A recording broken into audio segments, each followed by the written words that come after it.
All right, welcome back. Now, if you've been watching our coverage this afternoon, particularly on SA Today, you will have heard the Minister of Health confirm that the first case of the COVID-19 coronavirus has been confirmed in South Africa, and that's a 38-year-old person living in KwaZulu-Natal who just returned from a trip in Italy, which is one of the countries of concern around the world.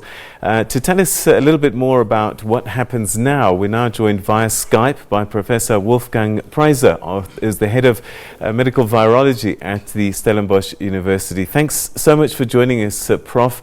I suppose it wasn't a surprise that we would get a confirmation.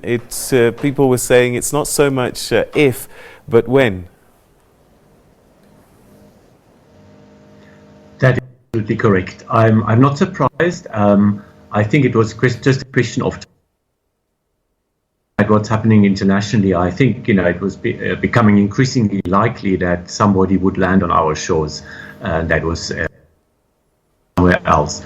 And I think it's for me it's actually reassuring, because I think the system seems to have worked very well in this case. So I think the worked out.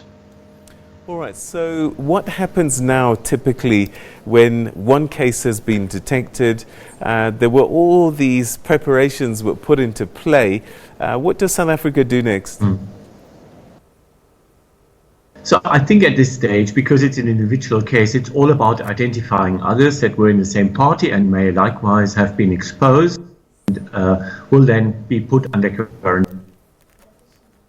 Whom the patient may have been in close contact since his return to South Africa. And likewise, if there was a significant contact, and there are certain guidelines to determine whether that was the case, these people would probably also be placed under quarantine. And that can be happening at home. I mean, if the conditions are suitable, then people can stay at home where they are for 2 weeks, which is the maximum incubation period. Be measuring their temperatures every day, and possibly also be tested from it to see whether they have indeed been exposed and infected. All right. I suppose one of the lessons that we've learned here is that you can do the best you can at ports of entry, but here's a man who came back from Italy, and he would have gone through that screening. He would have been asymptomatic, but very quickly after that, tested positive. Yeah, absolutely. I returned on Friday evening here in Cape Town, and I was very impressed to see a very orderly and very organized reception by members of the army who were taking temperatures and asking travelers.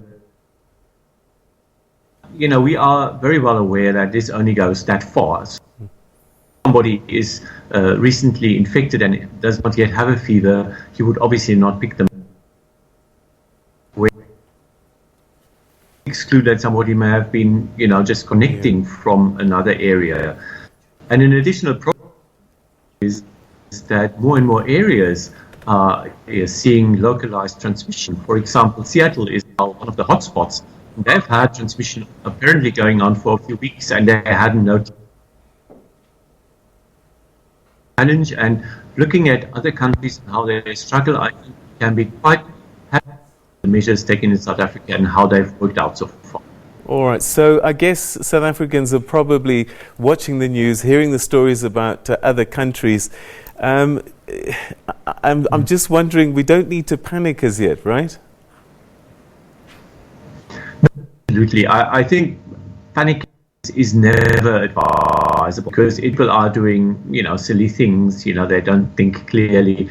And, we are seeing this in many places. So if you look at Germany, where people have bought and disinfectant from pharmacies, so the stocks are completely depleted, that can be really counterproductive. So panicking is definitely not advised, but a sense of preparedness is important. So I think institutions and companies now definitely need to plan for a time which may not be in such a distant future, where business as usual, because there were conditions.